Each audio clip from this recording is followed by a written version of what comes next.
नमस्कार दोस्तों, कानून का दरवाज़ा चैनल में आप सभी का स्वागत है। आज के इस एपिसोड में मैं आप सभी को जानकारी देना चाहता हूं कि समाज के कुछ ऐसे भी लोग हैं जिनकी पुश्तैनी ज़मीन 50 वर्ष या उससे भी पूर्व समय से कोई अन्य व्यक्ति कब्जा करके रखे हुए हैं।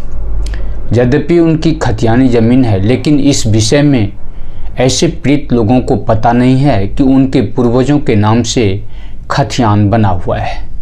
और जब उन्हें यह ज्ञात होता है किसी माध्यम से कि उनके दादा परदादा के नाम से खतियान बना हुआ है, लेकिन वह ज़मीन किसी अन्य व्यक्ति के कब्जे में है, तो ऐसे लोगों को कौन सा कानूनी उपाय करना चाहिए कि उनका ज़मीन उन्हें वापस हो जाए। लोगों को सर्वप्रथम अपने भूमि का खतियान का सर्टिफाइड कॉपी अपने पास रखना पड़ेगा, अर्थात प्राप्त करना पड़ेगा।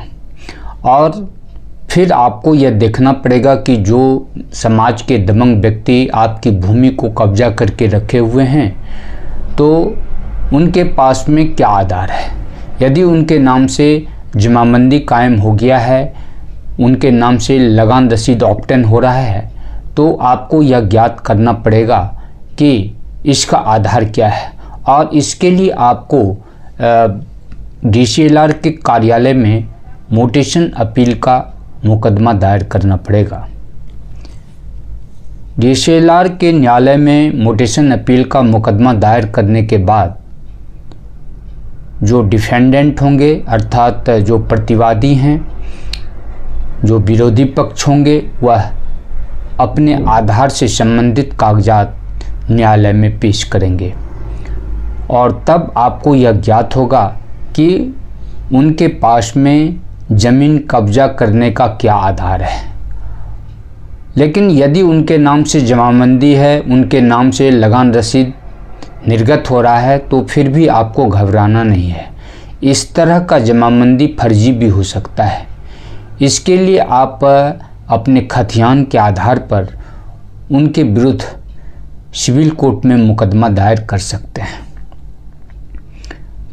यदि आपको यह पता चलता है कि उन्होंने कोई फर्जी सेल डीड करवा करके रखा है या फिर गलत तरीके से जमाबंदी करवा करके रखा है, तो यदि आपको रेवेन्यू कोर्ट में न्याय नहीं मिलता है, तो इसके लिए आप सीधा सिविल कोर्ट में आकर के रिकवरी ऑफ पोजीशन का केस कर सकते हैं।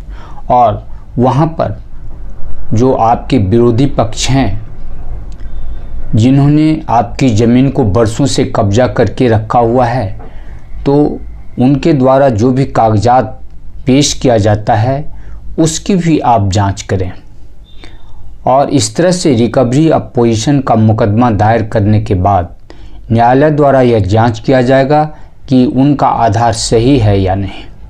और संभवतः आपकी भूमि आपको वापस हो जाएगी, क्योंकि इस तरह की भूमि जिसके विषय में आपको कोई ज्ञात नहीं है, जानकारी नहीं है, ज्ञान की प्राप्ति होती है, जानकारी प्राप्त होता है, तो फिर आप उस खतियान के आधार पर अपनी ज़मीन को आसान तरीके से प्राप्त कर सकते हैं। लेकिन आपको सही समय पर कानून का सहारा लेना पड़ेगा। तो दोस्तों, यदि इस संबंध में आपको कोई कठिनाई हो, तो आप हमारे चैनल से सीधा संपर्क कर सकते हैं।